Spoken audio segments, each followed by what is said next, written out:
দক্ষিণবঙ্গে সেভাবে বৃষ্টি হচ্ছে না, প্রচণ্ড গরমে কাহিল মানুষ। পরিবেশবিদদের মতে যত্রতত্র গাছ কেটে শিল্প ও বহুতলের বিস্তারের ফলে পরিবেশের ভারসাম্য নষ্ট হচ্ছে। ঠিক সেই জায়গায় দাঁড়িয়ে পুরনো একটি বটগাছ কেটে ফেলার উদ্যোগ নিতে দেখা গেল। তবে বিধায়ক ও স্থানীয় সচেতন মানুষের বিরোধিতায় বন্ধ হলো গাছ কাটা। সময় মঙ্গলবার সকাল। ঘটনাস্থল উত্তর হাওড়ার নন্দীবাগান টেলিফোন এক্সচেঞ্জ। সেখানেই কাটা হচ্ছিল একটি বড় বটগাছ।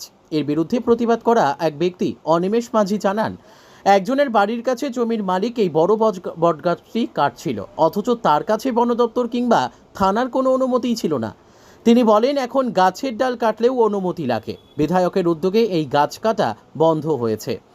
উত্তর হাওড়ায় বিধায়ক গৌতম চৌধুরী জানান, বিষয়টি শুনেই তিনি স্থানীয় লোকদের সঙ্গে কথা বলে গাছ কাটা বন্ধ করে দেন।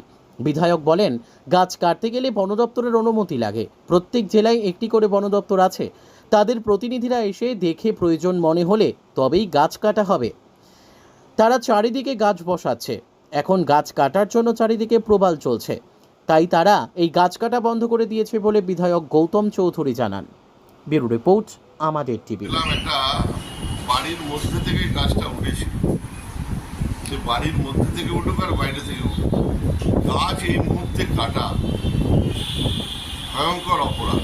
প্রত্যেকটা জেলাতে একটা করে বন দপ্তর আছে। যদি গাছের জন্য অসুবিধা হয় তাহলে সেই বন দপ্তরের কাছ থেকে পারমিশন নিতে হবে। সেই বন দপ্তরের থেকে লোক এসে দেখবে, খতিয়ে দেখবে যে হ্যাঁ এটা প্রয়োজন আছে কি প্রয়োজন নেই। কাউকে না জানিয়ে উনি এই গাছটা কাটছিল। যখনই আমার নজরে এসছে, আমি লোকাল মানুষকে দিয়ে বাধা দিয়েছি এবং প্রশাসনকে দিয়ে তৎপরতার সঙ্গে সঙ্গে গাছ কাটা বন্ধ হয়েছে। আমরা এইভাবে যত্রতত্র যেভাবে এখানে গ্লোবাল চলছে এই গরম, আমরা চাইছি গাছ লাগাতে, আমরা গাছ লাগাচ্ছি, সেই জায়গায় গাছ কাটা যাবে আর এত বড় একটা বট গাছ, এটা মানা যাবে না।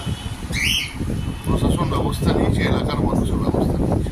কিন্তু বর্ধমানে ব্যাপারটা দেখলাম, সাংবাদিকরা যখন স্পটে পৌঁছালো তারা চমকাচ্ছে, বলে এমএলএর সঙ্গে কথা হয়েছে, আইসির সাথে কথা আছে। তাহলে আমি কেন নিজে উদ্যোগ নিয়ে গাছটা কাটা বন্ধ করলাম?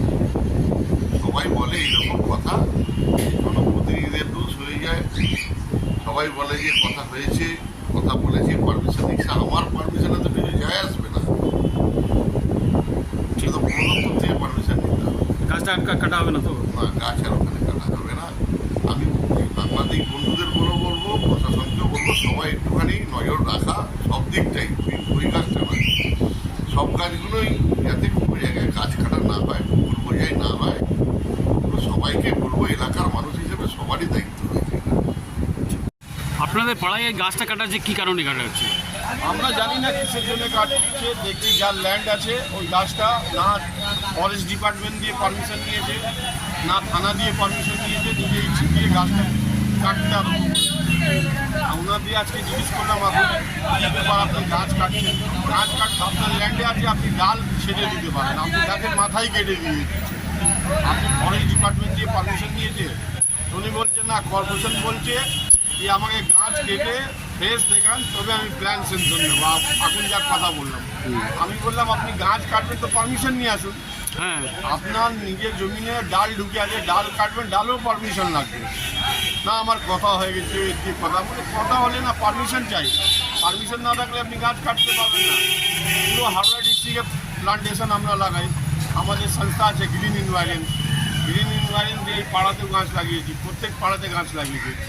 হঠাৎ এসে লোকজন এখন কি করবেন? গাছটা বাঁচাবেন কি কাটতে দেবেন?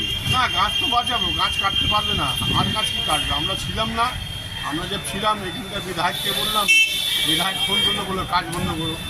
বিধায়ক অনেক কপারেট করেছে, বলে গাছ কাটা যাবে। আপনার নাম বলুন। আমার নাম অনিল কুমার সিং।